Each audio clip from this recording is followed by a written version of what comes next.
여러분 이 수업 시간에 들어오셔서 이제 앞으로 이 수업이 가지고 있는 한계는 명확합니다. 바울서신 7개를 우리가 이해해 보는 것인데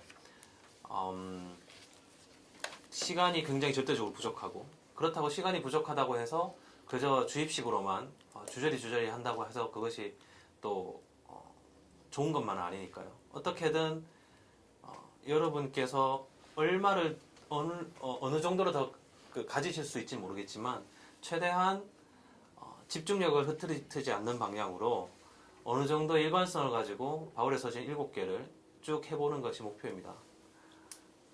그리고 일단 하나하나씩을 하는 것도 굉장히 중요한데, 일단 큰 그림을 한번 그려보고 그 다음부터 이제 바울 서신을 대할 때 어느 정도의 어떤 그런 오리엔테이션 정도가 되는 그런 강의일 것입니다. 그러니까 그것을 중점적으로 제가 준비를 할 거고요. 그리고 바울 서신의 이제 기본적으로 한 가지 이제 수업을 시작하면서 얘기할 드릴 것은 여러분이 이때까지 여기에서만큼은 여러분이 이때까지 알고 있었던 바울에 대한 선입견을 완전히 버리십시오. 그렇다고 새로운 선입견을 우리가 얘기하자는 게 아니라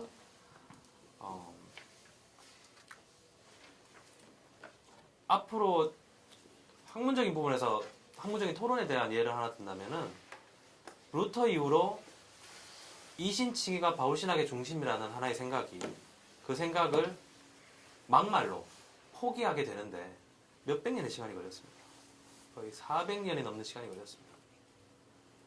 그러니까 바울신학의 기본 틀이, 그러니까 바울이 처음부터 끝까지 일목요연하게 얘기하고자 했던 것이 바로 행위로 구원받는 것이 아니라 믿음으로 구원받는다라는 하나의 생각의 틀이 개신교의 기본적인 토대가 됐고, 그 토대의 결과가 자본주의에 철저하게 패배한 하나의 종교적 신앙 형태를 만들어내는데 봉착했다라는 것을 인정하기까지 400년의 시간이 걸렸습니다.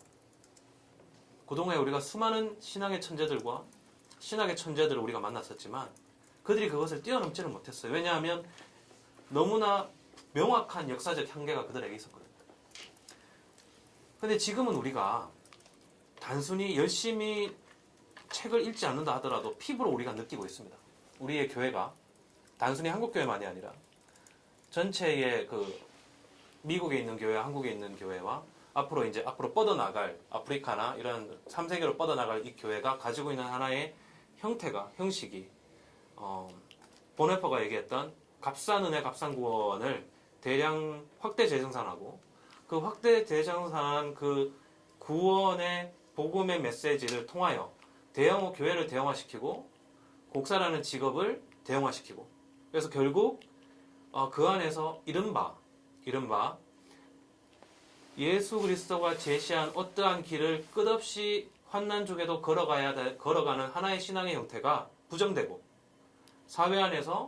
이 사회 안에서 아무 문제 없이 살다가도 교회에 와서 구원을 받은 사람으로서 아무 문제 없이 신앙생활을 할 수 있는 하나의 신앙의 형태에 적어도 문제를 던지기까지 400년이 걸렸다. 그것이 하나의 예입니다. 우리가 이 자리에서 2000년 전에 바울이라는 사람이 교회에 썼던 그 편지를 읽을 텐데, 우리가 그 바울이 교회에 쓴 그 편지에 대해서 우리가 알고 있는 것이 아무것도 없지 않습니까? 아무것도 없습니다.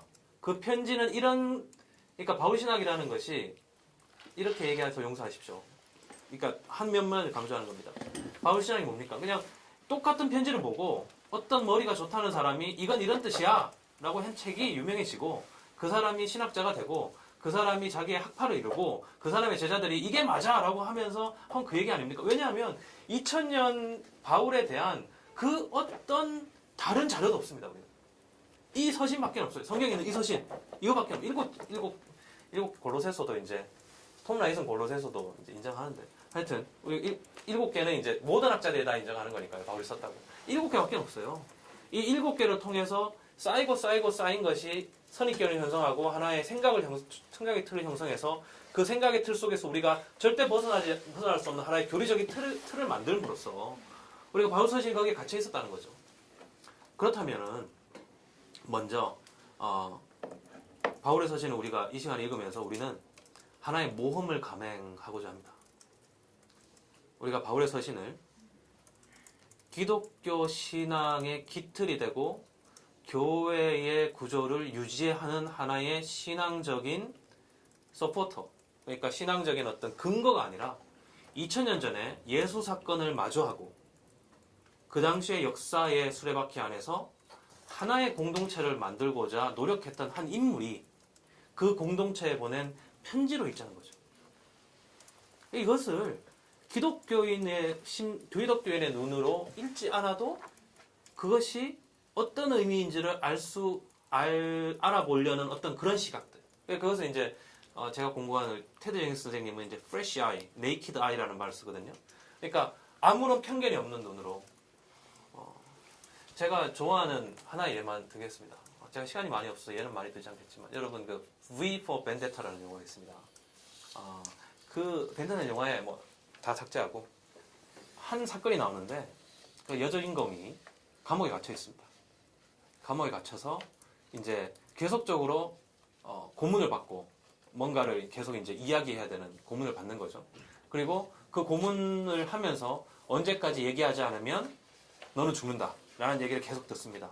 그러면서 계속 고문받고 갇히고 고문받고 갇히는 걸 계속 반복하는 거죠. 그러다가 어느 날 자기가 갇혀있는 그 조그만 그 방에 그 벽돌로 된 방인데 그 벽돌 하나가 이렇게 이상한 모양인 걸 알게 되죠. 그래서 그걸 이제 벽돌을 드시니까 안에 편지가 한 장이 있는 겁니다. 그 편지를 꺼내서 휴지에다가 쓴 거죠. 그러니까 그 전에 있었던 어떤 죄수가 쓴 편지입니다. 그 편지를 펴서 읽는데 그 편지의 시작이 이렇게 시작합니다. 나는 당신이 누구인지 모릅니다. 그러나 나는 당신을 사랑합니다. 그 이전에 죽은 한 사람이, 한 여자가 쓴 편지예요. 자기의 이야기를 씁니다. 거기다가 나는 언제 어디서 태어났고 이런 삶을 살다가 이런 해서 여기에 잡혀와서 이렇게 해서 결국은 이제 곧 죽음을 기다리고 있습니다. 아마 지금 당신도 제가 기억력이 여기까지는 정확한데 이건 정확한지 모르겠지만 아마 지금 당신도 나와 똑같은 상황이 있을 겁니다. 한마디를 해드리고 싶습니다. 당신을 사랑합니다. 당신은 아름다운 사람입니다. 그래서 그 사람이 그 편지를 보고 용기를 얻어요. 죽을 수 있는 용기를 얻는 거죠. 그러니까 누가 썼는지도 모르고 어떤 사람이 한 편지도 모르지만 그 편지에 있는 글자가 그 사람의 용기를 주고 그 사람의 삶을 걸 수 있는, 생명을 걸 수 있는 하나의 토대가 되는 거죠. 바울의 편지는 그 당시 사람들한테 그런 편지였습니다. 그것이 어떤 그 사람들에게 복음이 이런 것이고 신학적으로 설명하면 이런 것이고 이런 것 때문에 앞으로 교회를 이렇게 해서 이런 게 아니라 바로 그들이 하루하루를 세상과 싸워가며 죽음과 싸워가며 살았던 그 사람들에게 그가 정말 해주고 싶었던 자기가 신앙을 통하여서 경험했던 그 어떤 의미들을 전해주는 어떤 편지였던 거죠. 우리는 그 편지를 그런 시각으로 읽고자 합니다. 마치 여러분이 어느 날 길을 가다가 하나만 더 듣게요. 지금 남미에 가면요. 남미에 가서 여러분이 어느 자리에 앉아서 책을 보고 있으면 지나가는 사람이 그렇게 묻는답니다. 무슨 책을 보냐고. 철학책을 본다. 그러면 무슨 철학책을 보냐고. 어떤 철학책을 본다. 그럼 거기에서 인생이 뭐냐고 얘기해요. 당신이 철학은 좀 아는 것 같은데 인생이 뭐냐고. 좀 얘기해 줬으면 좋겠다. 무슨 말인가 하면 남미는 아직도 약간 그런 게 남아 있는 거죠. 그러니까 여러분 그 플라톤이나 그릭 헬레닉 그 문명을 아시는 보면 그때 이제 지혜교사라는 사람들 있지 않습니까? 그 아레오바구나 이런 광장에서 이 사람이 인생이 뭔지 철학이 뭔지를 그냥 얘기하는 사람입니다. 그러고 이제 뭘 합니까? 돈을 받죠.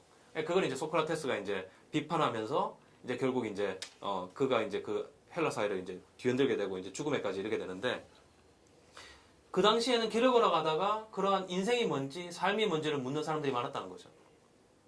근데 우리는 지금 그런 시대를 살고 있지 않습니다. 인생이 뭔지 삶이 뭔지는 누가 얘기해 줍니까? 드라마가 얘기해 주죠. 여러분 궁금해하지 않죠? 어디에 가서 여러분 궁금해하죠? 텔레비전 보다 보면 무슨 얘기하는데 저게 맞나 보다. 무엇이든 물어보세요 해서 뭐 이런 음식 먹으면 건강한가 보다. 뭐 이렇게 살면 되나 보다. 학교에 가도 절대 여러분한테 그런 걸 질문하지 않습니다. 대답하죠. 여러분한테 이미 질문하기 전에 대답을 주죠. 열심히 공부해서 뭐 하고 어떻게 하면 그리고 이거 뭐 하나를 끝내고 나면 그 다음에 이제는 노후 보장을 하셔야죠. 이제는 뭐 이런 얘기가 계속되는 거죠. 결국 현대 사회는 우리에게 인생이 뭔지 삶이 뭔지 그리고 우리가 살고 있는 시대가 어떤 시대인지를 질문할 수 있는 기회를 이미 박탈해버린 거죠. 바울은 그러한 질문과 그러한 생각을 가진 사람들에게 서신을 쓰고 있는 사람입니다.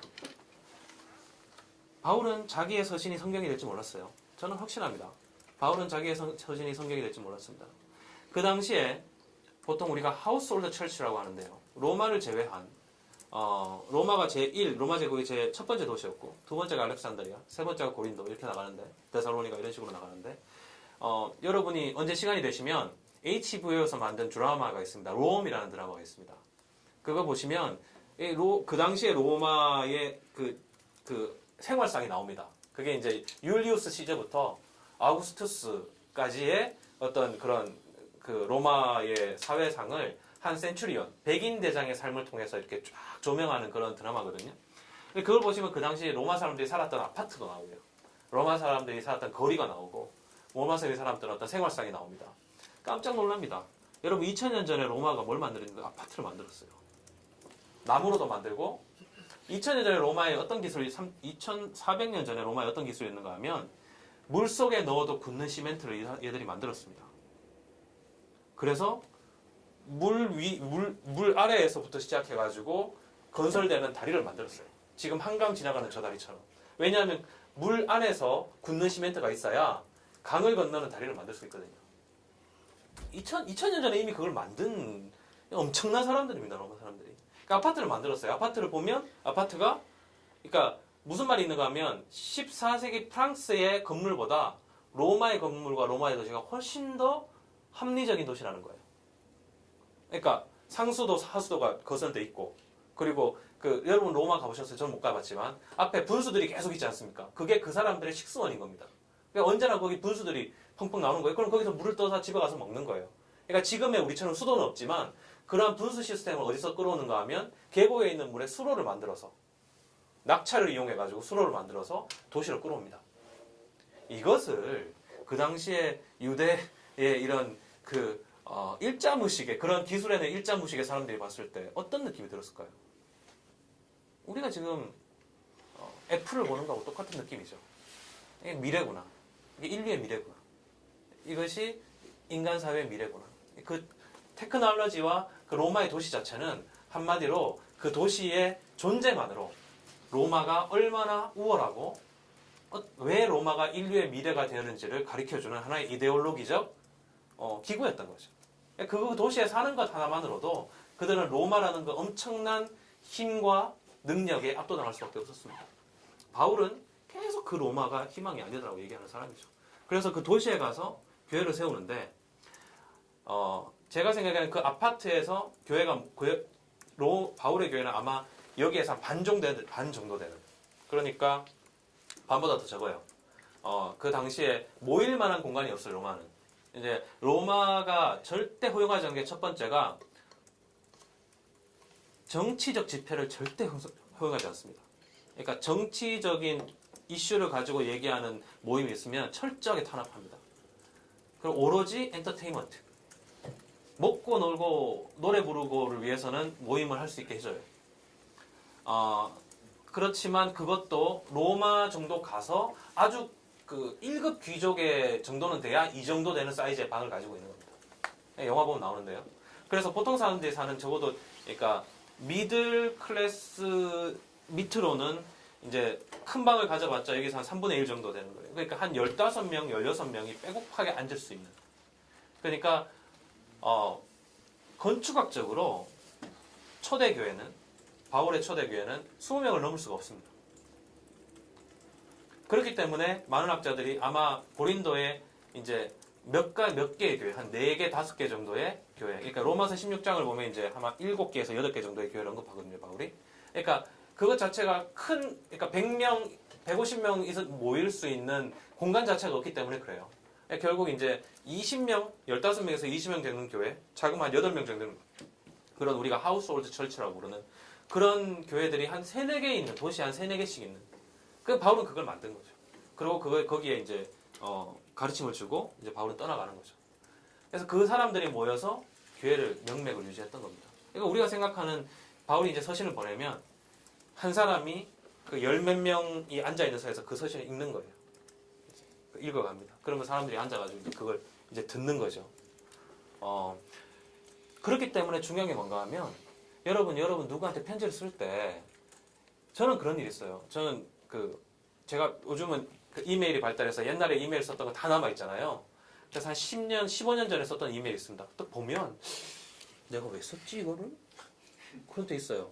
그러니까 뭐 어떤 전도사님한테 보낸 근데 그 전도사님이 얼굴도 기억이 안 나요. 근데 무슨 일 때문에 보낸 건데 거기에 뭐 이런저런 얘기를 썼는데 내가 이 얘기를 왜 했어? 전혀 기억이 안 나요. 거기에는 콘텍스트가. 그러니까 저조차도 15년, 20년 전에 썼던 그러니까 정말 중요한 사람한테 쓴 편지가 아니면 이게 편지의 명확한 내용을 잘 모르겠거든요. 뭐 연애 편지는 말할 것도 없고. 네, 그죠. 근데 2000년 전에 어떤 사람이 쓴 편지를 이해하기 위해서 그 편지를 받은 사람들도 우리가 전혀 모르는데 그 편지의 내용을 이해할 수 있는 확률이 얼마나 되겠습니까? 그 바울도 여러분이 만약 여러분 여기 목사님도 계시고 전사님도 계신데 여러분이 미국에 떠나서 1년 뒤에 여러분이 가르쳤던 여러분이 목회했던 교회에 편지를 쓴다고 생각해 보세요. 그럼 편지를 쓸 때 여러분이 만약에 그들에게 쓸 때 복음 위에 구원을 잘 받아라 이런 편지를 쓴다 하더라도 그 사람들의 생각과 문화와 언어와 수준에 맞춰 편지를 쓰게 되지 않겠어요? 그것 자체가 이렇게 머릿속에 있지 않겠습니까? 그러니까 그러니까 예를 들면은 어떤 사람은 헌금 내라고 하면 그 교회는 헌금 내라고 하면 학을 떠는 교회예요. 그러면 쓰다가 자기가 그 목사님이 헌금이 굉장히 중요하다고 생각한다 할지라도 헌금 얘기를 안 쓰겠죠. 그죠? 다른 식으로 표현을 하든지 어떻게 하겠죠. 그러니까 편지라는 것은 이미 쓰는 사람, 우리가 어떤 사람이 어떤 사람에게 보낸 편지를 우리가 읽을 때에 이미 오해할 그리고 이해하지 못할 엄청난 가능성을 안고 우리가 읽는 겁니다. 게다가 바울은 그 15명, 20명 정도 되는 사람한테 딱 보낸 거잖아요. 그 15명 정도 되면 손에 다 꼽잖아요. 완전히 아는 사람들이거든요. 자기가 복음을 주고 이제 세례까지 아마 줬을 테니까요. 그러면 그 사람들의 생각과 그 사람들의 머릿속을 다 이해한 다음에 그 사람이 어떠한 것을 이제 썼을 거 아니에요. 그러면 예를 들면 바울 같은 정도의 학자라면 이 사람한테 쓸 때하고 이 사람한테 쓸 때가 완전히 다를 수 있거든요. 제가 여기서 기독교는 깡그리 모르는 고등학생들한테 제가 바울을 얘기하는 방식과 대학생들한테 하는 방식과 신학생들이 하는 방식과 목사님들한테 하는 방식이 완전히 다를 수 있잖아요. 그러니까 바울은 서신은 우리가 이미 읽을 때 그러한 모든 가능성이 이미 있는 겁니다. 근데 우리는 너무 쉽게 읽죠. 마치 누군가 옆에 있는 목사님이 나한테 구원이란 이런 거야 라고 얘기해 주는 것처럼 막 그래서 이렇게 이런 말씀 드린 걸 용서해 주십시오. 약간 과장하는 겁니다. 로마서 몇 장 몇 절 한 2절 읽고 구원이라는 것은 믿음으로 나는 것이요. 이게 말이 안 되는 거죠. 그 서신만큼은. 그러니까 복음서 같은 경우에는 이게 하나의 내러티브 단계 유닛이 있잖아요. 그렇지만 서신은 정말로 쉽게 얘기하면 그겁니다. 여러분이 어떤 길을 가다가 여러분도 모르는 사람한테 보낸 엽서를 땅에 떨어진 엽서를 딱 주운 거예요. 그래서 너에게 하나님의 사랑과 은혜가 있을지어다. 이게 신천지가 보낸 건지. 그죠? 감리교원이 뭔지 장로님 어떻게 알아요? 그러니까 엄청난 어떤 그런 오해의 소지가 이미 편지 안에 있는 겁니다. 그러기 위해서 우리가 이 편지를 접근할 때는 그런 어떤 적어도 선입견과 이때까지 알았던 그런 바울의 모습을 내려놓고 최대한 이 편지를 그냥 나는 기독교에 관심이 있는데 그런데 난 기독교에 대해서 1도 모르는데 요즘 이런 말 많이 쓰더라고요. 처음에는 하나도 모르지만 내가 만약에 나에게 생판 이런 편지가 딱 왔을 때 나는 생각해보세요. 여러분 딱 봤는데 메시아 여러분 기독교인이 아니에요. 그냥 만약에 2000년 전에 어떤 로마에 사는 어떤 한 사람이라고 생각해보세요. 메시아 뭘 것 같아요 여러분한테? 메시아 뭐야? 메시아 안 통하는군요. 여러분 수준이 좀 높으시군요. 그러니까 메시아는 그 당시 사람들 단순하게 얘기하면 길은 왕이거든요. 왕이에요. 왕. 예수 왕. 어떤 뜻일 것 같아요? 지금 우리하고는 완전히 다르죠. 지금은 우리는 왕이 없는 시대를 살고 있잖아요. 여러분 정치적 성향을 모르지만 최근까지 여왕이 있는 시대에 살고 있거든요. 왕이 없는 시대에 살고 있잖아요. 그러니까 예수 왕 별 의미 없는 거예요. 그래서 그리스도란 걸 어떻게 해요? 다 세이비어로 해석을 해요. 예수 나의 구원자. 전혀 그런 뜻 없거든요. 왕이에요, 왕. 왕. 그래서 그 뒤에 붙으면 뭐가 붙습니까? 로드가 붙죠. 주. 큐리오스. 왕이 주가 되면 나는 그 왕을 섬기는, 그 왕에게 충성하는, 그 왕에게 목숨을 바치는 신하가 되는 거죠. 그 당시 사람한테는 그런 의미였을 거예요. 근데 우리는 지금 예수 그리스도 나의 주 그러면서 무슨 뜻인지도 모르죠. 그게 믿으면 된다. 아니요. 그때는 내가 어떤 사람을 왕으로 섬긴다는 것은 그 사람이 나의 생사 여탈권을 가진다는 뜻이었어요. 그러니까 바울은 faith라고 했지만 우리가 지금 어떤 그거는 지금 이제 우병우 씨가 갖고 있는 그런 충성. 죄송합니다. 그런 거죠. 느낌이 팍팍 오지 않아요? 그죠? 여하를 막론하고 나는 무조건 그죠? 무슨 얘기를 하는지 모르겠습니다. 뭐 이렇게 해. 충성을 바치는 거예요. 근데 지금 우리는 그걸 읽을 때 이건 너무나 종교적이 돼서 예수 메시아 나의 주 그러면 이것이 완전한 종교적인 언어로 변해버려서 마치 무슨 절에 가서 사람들이 붓다한테 하는 말이나 똑같은 것처럼 마치 그냥 이 사람 믿는다고 하면 죽어서 천국 가는 것 같은 그런 느낌이 들죠. 그때는 전혀 그런 느낌이 아니었거든요. 자, 두 번째로 서신을 대할 때 제가 여러분한테 말씀드리고 싶어요. 이것은 여러분이 저한테 챌린지 도전할 수도 있을 거예요. 우리는 바울이 처음 그 사람들을 만나서 어떤 이야기를 하고 그들에게 복음이 무엇인지를 자세히 설명한 그 어떤 자료도 없어요. 이것은 이미 그리스도를 메시아로 믿고 주로 받은 사람들에게 바울이 쓴 서신입니다. 이 차이를 아시겠어요? 바울이 뭐 사형리 이런 거 했을 수도 있겠죠. 와가지고 당신은 죄인입니다. 뭐 이렇게 시작했을 수도 있겠죠. 모른다고요. 여러분, 저는 열심히 읽어봤어요. 근데 없는 것 같아요. 왜냐하면 우리가 가면서 하겠지만 바울에게 이 당시에 바울이 이야기하는 복음이라는 거는 그냥 철저하게 손해보는 삶 그 자체거든요. 우리는 지금 교회 다니면서 할렐루야 희생하고 살아야 됩니다. 우리 예수 그리스도께서 목숨을 우리도 뭐 이렇게 하고서 그게 뭔가 이렇게 굉장히 이렇게 막 재밌는 것 같고 이메 팬시하게 생각하지만 그 당시 사람들한테는 엄청나게 손해보는 삶이에요. 그리고 보답도 없어요. 예? 환난을 당하냐? 예수님과 그리스도의 뜻이 함께 기쁨으로 여겨라 뭐 이러잖아요. 여러분 그러면서 할렐루야 이러지만 생각해보세요. 이게 말이 되는 얘기냐고요. 뭔가 나한테 남는 게 있어야죠. 떨어지는 게 있어요. 바울이 죽으면 천국 갔다고 얘기한 적 있습니까? 없어요. 부활한다 그랬죠. 그죠? 달라요. 근데 내가 이상해서 좀 부활을 죽어야 된다 이러고 막 근데 제가 궁금한 건 왜 믿었을까? 그런 철저하게 손해보는 삶을 왜 믿었을까 이 사람들? 몰라요. 서신에 없어요. 테드 앵스 교수님이 몰트만한테 가가지고 특강을 듣다가 자기가 질문했대요. 몰트만이 여러분 몰트만이 누군지 아세요? 아직까지 살아있는 20세기에 정말 20세기 획을 그은 신학자 중에 아직까지 살아있는 사람 중에 한 명입니다. 수업하는 방식이 이렇게 그 질문지를 받아요. 그러니까 조그만 카드를 돌린 다음에 거기다가 궁금한 거 쓰라 그래요. 그리고 쭉 와서 그걸 이렇게 딱 들고 그걸 보면서 수업을 한대요. 이제 몰트만이. 거기다 썼대요. 왜 바울을 따랐던 사람들은 예수 그리스도의 followers, 그러니까 예수를 따랐던 사람과 바울을 따랐던 사람들은 환난과 죽음이 오로지 보상이란 걸 알면서도 그것을 믿었을까? 딱 썼대요. 얘기하다가 딱 보더니 크로스 딱 그러니 넘어가더래요. 십자가 딱 넘어가더래요. 테드 앵스에 앉아 그래서 비겁하게 설명도 안 해주고 자기도 모르겠지 이러면서 모르는 거죠. 우리는 과연 어떤 복음이길래. 그런데 바울의 서신을 읽다 보면 그 느낌을 알 수 있는 때가 있어요. 그것도 우리가 좀 고민을 하면서 우리가 읽어보겠지만요. 그 두 가지입니다. 첫 번째는 철저하게 우리가 바울 서신을 통해서 우리가 분리되어 있다. 괴리되어 있다는 걸 여러분 잊으시면 안 됩니다. 그러니까 엄청나게 겸손해야 되고 그리고 이거다라고 싶지만 이것이 언제나 아닐 수도 있다는 걸 아셔야 되고 그리고 그만큼 이미 쌓아 올렸던 인류가 쌓아 올렸던 엄청난 바울 서신의 이 엄청난 이것을 우리가 지금은 덮어놓고 우리가 나의 눈으로 이 바울 서신을 읽어보겠다는 그런 생각이 필요하다.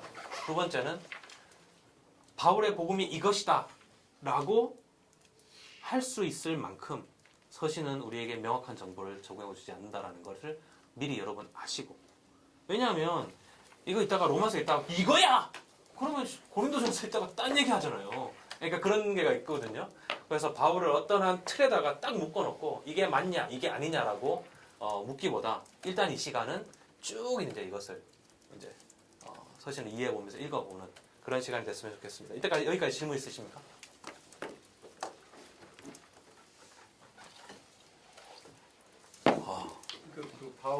바울이 편지를 쓴 그 공동체 사람들은 결국 그 복음서에서 제시되는 그 복음의 내용들을 충분히 다 이미 숙지하고 있는, 공유하고 있는 사람들이라고 하는 그런 말씀하신 거잖아요. 바울이 이야기한. 네, 그러니까 바울이 자기가 복음이 무엇이다라고 얘기를 하기보다는 이미 복음서에서 제시된 그 복음을 이미 바울의 편지를 수신하는 그 사람들은 이미 다 알고 있고, 결국 바울은 그 복음서에 의한 그 복음을 그 사람들의 상황 속에서 어떻게 적용하고 또 이해할 것인가, 그런 측면에서 바울 서신을 썼다 이렇게 이해할 수 있는 건가요? 선생님 지금 말씀하신 건 약간 학문적인 토론인데요. 학문적인 질문을 하셨기 때문에 제가 학문적인 대답을 드릴게요. 저 나름대로의 저의 의견을 얘기해 보겠습니다. 그러니까 primitive gospel, 그러니까 원복음, 이게 이제 독일학자들이 만들어낸 개념이거든요. 원래 처음, 그러니까 예수 그리스도를 구주로 고백했던 사람들이 구성했던 원래의 처음 primitive gospel, 이것은 복음서 같은 경우에는 예수님께서 부활하시고 난 다음에 20년 내지 30년 이후부터 쓰여지기 시작한 하나의 어떤 그런 운동, 종교적 운동이고요. 그렇다면 이미 복음서 이전에 기독교 공동체의 아이덴티티를 형성할 수 있는 어떠한 형태의 그 초기 복음이 있었을 것이다 라는 것이 있고, 그 복음서가 그 초기 복음이 무엇이었을까라고 했을 때 하나 말씀드릴 수 있는 것은 복음서를 통해서 우리가 봤을 때 초기 복음이 발전되어지는 그런 발전을 우리가 볼 수가 있습니다. 한 가지 예로 요한복음에서 예수 그리스도는 역사적 인물에서 완전히 벗어나서 하나의 신앙적인 구원의 담지자가 되죠. 그러니까 처음에 요한복음에서 예수님을 소개할 때 뭐라고 말씀이라고 소개하거든요. 그걸 이제 헬라어로 로고스라는 건 이제 자연의 법칙이자 모든 자연과 세상이 돌아가는 이치 배후에 있는 하나의 기본적인 어떤 세계를 구성하는 어떤 지혜이자 원리거든요. 그러니까 예수는 로고스인 거죠. 그래서 그것은 빛이고, 그리고 그 빛이 이미 하나님과 함께 있었고, 그리고 그 없이는 이루어진 것이 아무것도 없는, 그래서 그 세상은 어둠이고 그 어둠을 물리치는 하나의 빛으로서 이제 이야기되고 있고, 그것이 요한복음에 나와 있는 하나의 어떤 그런 그 굿뉴스, 그가 우리에게 오셨다라는 그런 형태가 있다면은, 마가복음은 예수의 사역 자체가 하나의 복음의 메시지라고 소개하고 있습니다. 그래서 이것이 마가복음의 시작이 이것이 바로 예수 그리스도의 복음이라, 복음에게 이게 굿뉴스다. 뭐가 굿뉴스냐? 그 다음부터 이루어지는 예수 그리스도의 공생애, 이것 자체가 굿뉴스인 거죠. 그러니까 그렇게 봤을 때는 두 가지, 여러 가지 가능한데 두 가지가 가능합니다. 당시에 다양한 신앙 공동체들이 예수 그리스도의 복음에 대한 이해가 다양하고 발전된 이해들을 가지고 있었을 것이다 라는 게 가능하고요. 두 번째로는 어떠한 초기 복음이 마가복음에 의해서 지저스 스토리로 형성이 되고, 그것이 마태, 누가를 통해서 더더욱 그 사람들의 환경이나 생각이나 언어에 맞추어서 이해되면서 복음서가 쓰여질 것이다 라고 하는 생각도 가능하죠. 문제는 이것이 아니라 바울이 마가복음 이전에 있다는 게 문제입니다. 마가복음서와 다른 복음서들이 형성되기 이전에 바울의 서신은 우리가 만날 수 있는 가장 초기의 기독교라고 불리는 공동체의 문서예요. 이것이 적어도 예수님이 부활하시고 20년 후부터 써졌거든요. 50년대부터. 죄송합니다. 50년대 써졌거든요. 그런데 이미 바울이 여기서 뭐라고 했는가 하면 고린도서 15장에 바울이 내가 여러분에게 내가 받은 복음에 대해서 말씀드렸습니다. 그것은 예수 그리스도가 우리의 죄를 위하여 죽었고 3일 만에 부활하셨고 제자들에게 부활해서 나타나셨고 맨 마지막에는 나에게도 나타나셨습니다. 라는 것이 바울에게 나타났다라는 게 저수받은 거 아니겠죠. 자기가 그게 붙인 거겠죠. 그것이 바울이 받은 하나의 복음이라는 거죠. 결국 그 바울 고린도서 15장에 갔을 때 바울이 배운 복음은 예수 그리스도가 우리의 죄를 위해 이 땅에 와서 죽었고 그가 부활했다라는 그 복음을 바울이 받았기 때문에 독일학자들은 이것이 아마 가장 초기에 기독교 신앙의 복음의 정수였을 것이다 라고 보는 거죠. 물론 그것 자체에 대해서 그 어떤 복음서도 이의를 제기하지 않습니다. 다만 그러한 어떤 형성 안에서 우리가 딱 찍어서 말하기가 힘든 것이 서신에는 바울이 예수 그리스도의 예수의 역사적 삶에 대해서 언급하는 부분이 거의 없고, 그리고 바울이 만난 예수는 이미 부활한 예수님이죠. 그리스도가 된 로드, 주가 된 예수님을 바울이 만났고, 그리고 그랬기 때문에 바울이 이야기했던 복음과 예수 그리스도의 의미가 그 당시에 예루살렘 교회하고 차이가 있었을 것이다. 그래서 바울이 예루살렘의 교회에 가서 그들에게 자기의 복음과 자기의 교회를 소개했을 때 그들이 한 가지의 동의를 가지고 우리가 함께 공교회를 형성하기로 했는데 그 한 가지는 뭐였는가 하면 가난한 자들을 기억하자. 약한 자들을 기억하자. 구약의 기본적인 신약 메시지죠. 그렇게 봤을 때 결론은 길게 얘기했지만 딱 단정적으로 그렇게 말하기에는 성경은 그리 좋은 증거, 프루프 텍스트, 그것을 증거하는 프루프 텍스트가 되지는 않고, 그러려면 여러 가지 다른 자료가 있어야 되는데 2000년 전이라 쉽지 않고, 그 바울의 공동체가 예수에 대해서 얼마만큼 이해했고 얼마만큼 알고 있었느냐는 수수께끼죠. 지금 말씀은 결국은 바울이 알고 있던 복음, 바울이 알고 있던 그 복음을 바울이 서신에서 이미 공유되어 있기 때문에 자세히 얘기는 안 하지만 그 복음이 있고, 실제 복음서가 나중에 공간 복음서고 요한 복음서였는데, 그렇다면은 바울이 알고 있는 가장 초기의 복음이라고 하는 것이 공간 복음을 거쳐서 또 요한 복음까지 이렇게 발전해 나갔다. 네. 이렇게 볼 수 있는 거예요. 그렇게 볼 수 있습니다. 볼 수도 있습니다. 네. 그리고 그것 자체가 신약 성서를 구성한 사람들의 의도죠. 왜냐하면 이제 순서가 이제 그렇게 돼 있고 바울 서신 또 뒤에 있거든요. 그 의도를 우리가 볼 수 있습니다. 자, 그러면 오늘 우리가 빌레몬서를 보게 될 텐데 한 좀 쉬었다 할까요, 그럼? 조금 쉬었다 하시겠어요? 네, 그러면